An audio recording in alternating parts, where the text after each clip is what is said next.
The sun spilled through the window of a small, tidy house. Two young women moved about the kitchen, their footsteps light on the tiled floor. One of them, Anna, leaned against the fridge with her phone in hand, laughing softly at something on the screen. Her long nails tapped quickly as she typed a reply. Each time she moved, her curly hair bounced around her shoulders. Across the room, Abby sat cross-legged on the couch, a thick book resting in her lap. Her glasses kept sliding down her nose, and she pushed them up repeatedly with one finger. The house was quiet. Only the rustle of turning pages and Anna's occasional chatter broke the silence. Outside, a car honked. Anna rushed to the window, peeked out, then turned back with a grin. She grabbed a small bag from the table and headed for the door. "I'm going out," she called over her shoulder. Abby closed her book slowly and looked up. "Where?" Her tone was calm, but firm. Anna rolled her eyes playfully. "Relax. It's just a party." Abby stood, arms folded. "Send me the address, Anna. Full details." "I will, Miss Detective," Anna teased, her hand already on the doorknob. "You worry too much. I'm serious." Okay. I'll send it. Bye." Anna slipped out, her laughter fading as the door clicked shut. As the sun went down, the house fell into stillness. Abby now sat at the study table, a notebook open in front of her and a highlighter in hand. Her head began to nod slowly with sleep. Her eyes closed. She didn't even realize when she drifted off. Hours passed. A soft creak from the pipes startled her awake. She rubbed her face, yawned, and checked the time. Almost 12 a.m. She reached for her phone. Nothing from Anna. Her brows furrowed. She tapped Anna's name in the call log. No answer. She tried again. Still no answer. Abby's fingers gripped the edge of the table. Her breathing quickened. Anna never forgot to send the address. Never. Opening Instagram, Abby scrolled quickly. A new post caught her eye. A photo. Anna's legs in a pool. Water shimmered around her ankles. Abby stared hard. The shoes were still on, her favorite black sandals. Anna never wore those in water. She didn't even let Abby try them on. Something was wrong. Abby sat frozen, staring at the screen. Then she tapped a name. "Lucy." A sleepy voice answered on the third ring. "Hello. Do you know where Anna is?" Abby asked quickly. Lucy groaned. "No. I haven't seen her since class. I had to deliver some perfumes. She didn't come home." "She didn't send her location," Abby said, pacing now. "Maybe she just forgot." "She doesn't forget." Abby ended the call.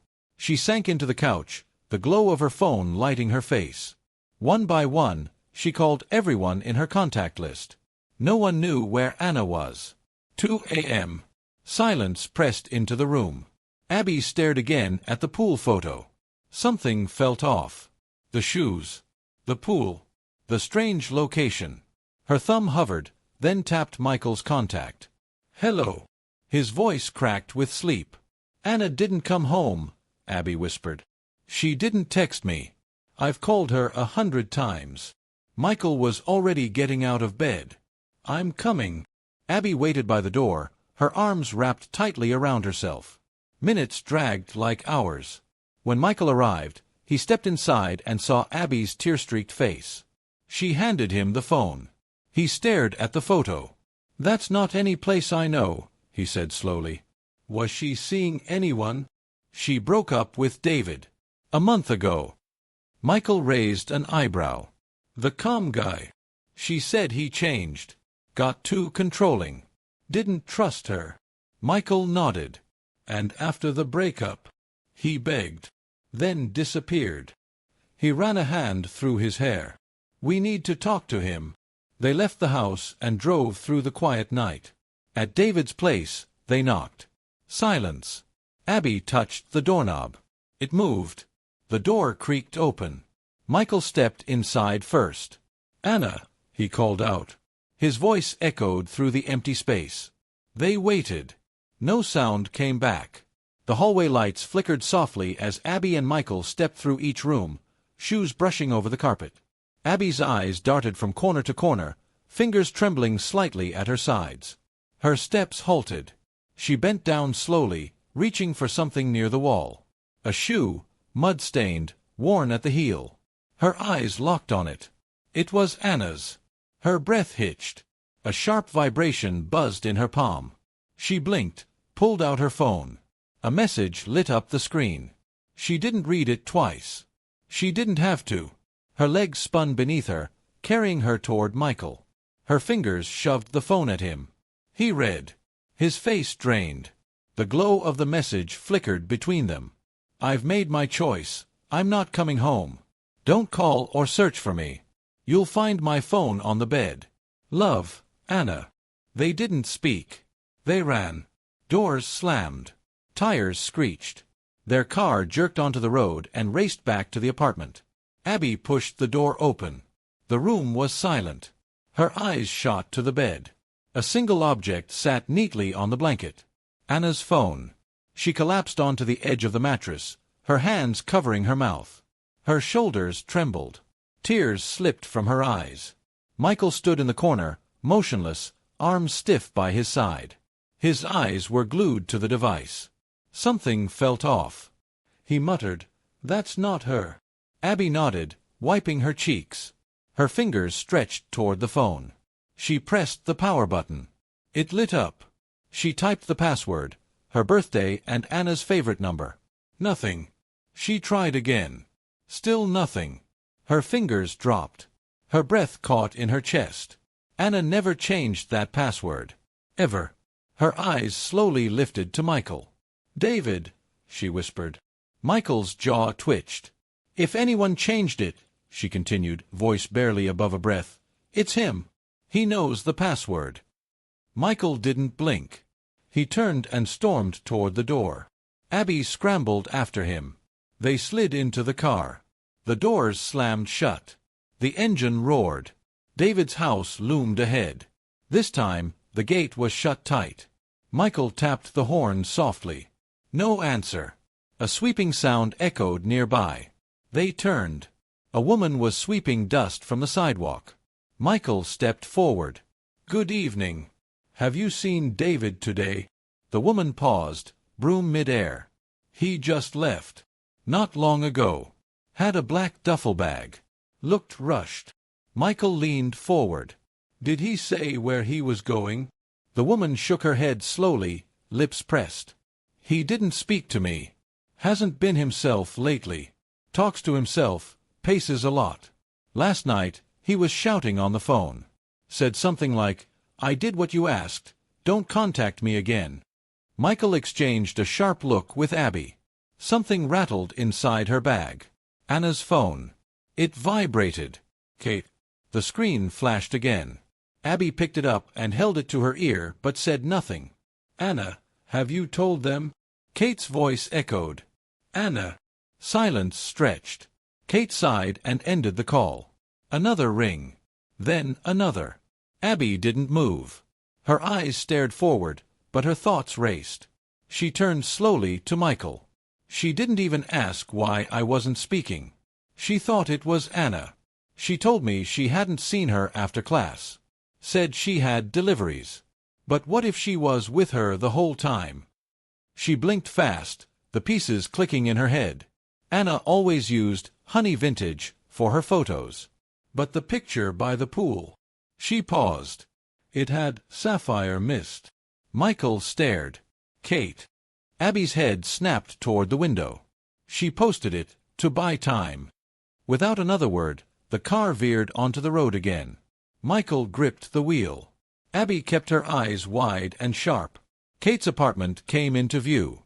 She was getting into a car. A man drove. They followed. The car in front turned down a long driveway. Palm trees waved in the fading light. A large pool shimmered in the distance. Abby gasped. She leaned closer to the window. Her eyes swept the house, the trees, the walls. It was the pool from the photo. Kate and David stepped out of the car.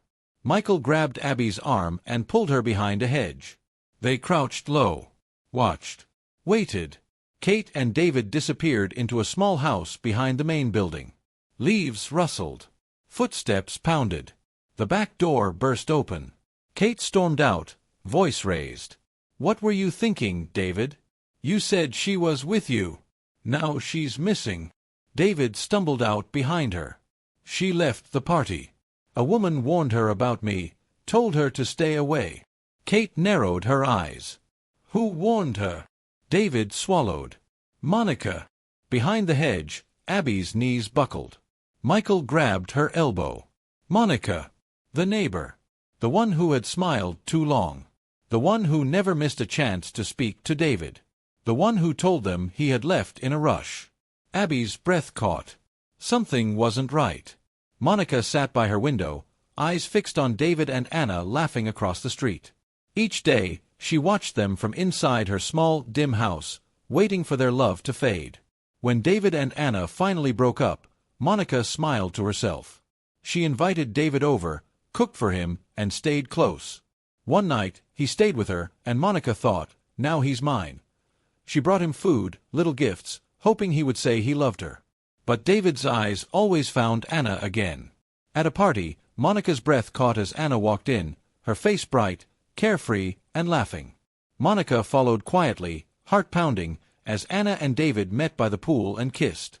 Later, when Anna was alone, Monica stepped forward. "David is my man," she said low and fierce, telling Anna about their night together. Anna sat by the pool, her legs dipping into the water, her shoes still on. Her face was hot with anger. She pulled out her phone, snapped a photo, and posted it on Instagram, her hands shaking as the thought of David with Monica burned in her mind. When David came home, Anna faced him, voice sharp. She left, warning him never to come near again. That was the last time anyone saw Anna. Abby's eyes darkened with worry. She whispered, "The neighbor." Without a word, Abby and Michael got into their car and drove to David's neighbor's house. They knocked. Silence. Michael knocked again, harder this time. Still, no answer. Abby crept quietly around the back. From a window, a faint cry floated out. She followed the sound, heart pounding, until she found the door. She kicked it open. Inside, Anna lay on the cold floor, her wrists and ankles tied tight, a cloth gagging her mouth. Her swollen eyes met Abby's. A soft cry slipped out, barely a whisper, "Any eye." Abby dropped to her knees, tears falling freely. "I'm here. I'm here now." Michael rushed in with scissors, slicing through the ropes. Anna collapsed, weak and trembling. "It was David," she whispered. "He drugged me. Said if he couldn't have me, no one would. He planned to sell my kidney, make a story that I left, then kill me." Abby's breath hitched. "He forged the text." Anna nodded, voice shaking. "Used my finger to unlock my phone. Changed the password. Sent the message." Michael's fists clenched. He had fooled everyone. Anna added, "Lucy knew we got back, but not the kidnapping." Suddenly, the front door opened. David stepped in, holding a plastic bag. Michael grabbed a curtain rod, hiding behind the door. Abby helped Anna to a corner. David walked down the hall, stopped at Anna's empty room, eyes wide at the open back door. Panic flashed on his face. He turned to leave, but Michael stepped out, swinging the rod hard across David's face.